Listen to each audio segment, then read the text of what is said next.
So we had the first round of the NBA draft last night. Trevon, what were the picks that you liked, and what teams do you think made a really good impact in terms of getting draft picks to their team, setting them up for next year and for the foreseeable future? So there are a couple picks I like. I think it's been pretty much well established across all NBA viewers or people invested in this kind of stuff, right? That this draft isn't what last year's draft was. There's not like the golden prize of the decade or the next 2 decades like you had in Victor Wembanyama. There's no player that you're just jumping out of your seat like this is going to change the trajectory of our franchise, or at least not now. These are a lot of players that we're going to have to wait and see how they develop in the NBA. What can they become? We don't know who's going to be an all-star. We don't know who we should expect to be an all-star. A lot of things are fit based. So I think that that's pretty much how I'm going to, you know, approach this discussion. But I like, as far as the lottery, there's a couple picks I like. But I like Stephon Castle going to the San Antonio Spurs. Now I know his shooting isn't what everybody would love for it to be, but just the size and the athleticism and the defense is like tremendous. Like what he did in that tournament run and the whole season at UConn, I think he had some injuries and he came back and played well, and that changed the trajectory of the team season where they came in as favorites, but once he was able to consistently be available for games, they became the clear-cut favorites at UConn, and he was very, very productive as a young player.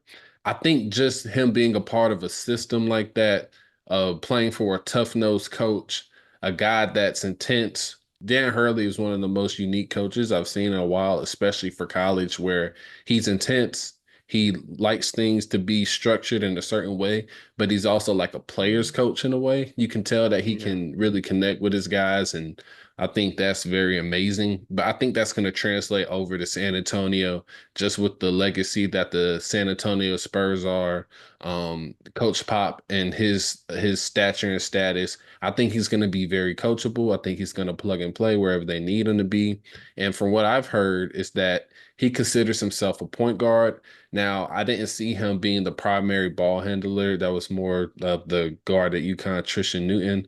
But Stephon Castle is listed here as a point guard. He's 6'6". And from what I'm hearing, it's the Spurs think that he can be like a DeJounte Murray. They're thinking of him more as a point guard than a wing. So I think that the shooting isn't going to matter too much. He was able to hit some shots. I think that anybody can improve their shot if they're willing to work on it. I think Stephon Castle has a lot of potential to be a great two-way guard. And the Spurs experimented with having different people try point guard. They like to have size. It's obvious that they're going with that. So you think about if Stephon Castle at 6'6" is your point guard with all the potential he has, then you have Devin Vassell on the wing, who's proven to be a great scorer. Keldon Johnson, proven to be interesting young scorer. And then Wembanyama, of course. Like, I think that they're really thinking about the future because they even traded their 8th pick for a 2031. You know what I'm saying? So they're not rushing this process. They're clearly really thinking about letting each player getting the correct fit, not just getting a high draft pick. Because I think 2031, that kid is like 12 years old right now or something. But so I think they're carefully going about this. I do have some other players I would mention, but I'm gonna let you go ahead and mention a few. But I have to say my favorite. But my favorite is definitely Dalton Connect because if you're looking at all the teams, right? It's a lot of questions. The team situation is like young team, not really shown any kind of sense of direction, not really shown any kind of sense of winning or expectations to win. And once you get to pick number 17 and you look at Dalton Connect, like he's probably the best pick that they were able to have. A lot of teams could have went after him, and I think age was something that deterred them away because he is 23 years old. A lot of these guys are 18, 19, but that's the perfect pick for the Lakers because You don't need an 18-year-old, 19-year-old project, which they did last year with getting Hood Schifino. You need a guy that can come in, plug and play now. Dalton Connect had about 635 plus point games in college. And in college, that's crazy because one, he played in probably what was the best conference in college last year, the SEC, the deepest conference by far. And a lot of players say that college is harder to score because the court is shrunken. A lot of teams can load in on you. There's no defensive 3 seconds. NBA is a lot easier to score. And that's not to say he's going to be out there running the offense, being the primary option offensively. But just with him having those natural gifts to score the ball, his athleticism, and his off the ball catch and shoot.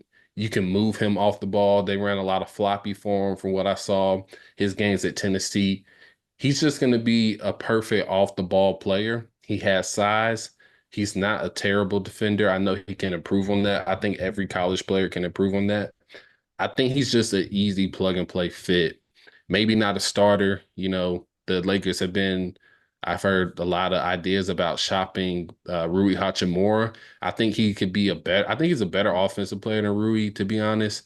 I think he can come in and replace that. I think just with the plug and play fit, you're obviously in win now mode. So to get a player that's older, he's been through different levels of basketball, has proven to get better. I really do like that pick because I think it's going to help immediately for the Lakers who are truly trying to figure out what they want to do with this roster. And I think JJ had a big had a big thing to do with that pick, to be honest. Maybe. Uh, I think that was a really good pick as well. That was one of my favorite picks. Also, I think Dalton Connect will address a need on the Los Angeles Lakers. Like you mentioned, they needed scoring. They needed somebody that can create a shot, but also play off the ball and shoot the basketball. And like we said, it provides another player that can score the basketball, but not have to have the ball in his hands necessarily, but at the same time can create some sort of shot when you need him to. So like you mentioned, he's not the best defender. That's something he's going to have to work on, but it does address a need in terms of shooting, shot creation, and somebody else that can put the ball on the floor when you need them to. So I think it was a really good pick for the Los Angeles Lakers at number 17. But you talked about my favorite pick. I really like the Stephon Castle pick going to the Spurs. I think he's going to fit right into that culture there with the Spurs, with Coach Popovich. Like you mentioned, Coach Hurley at UConn is a culture setter, but also is a players coach. I think that that's going to help Stefan transition going into the Spurs culture, going over there, being able to learn and absorb information and also be able to play alongside a player like a Victor Wembanyama. And I think his skills on the defensive side, I think is going to translate very well coming into the NBA. He's a 6'5", 6'6" player, has a really good wingspan, is really athletic. A lot of people compared him to people like a Drew Holiday.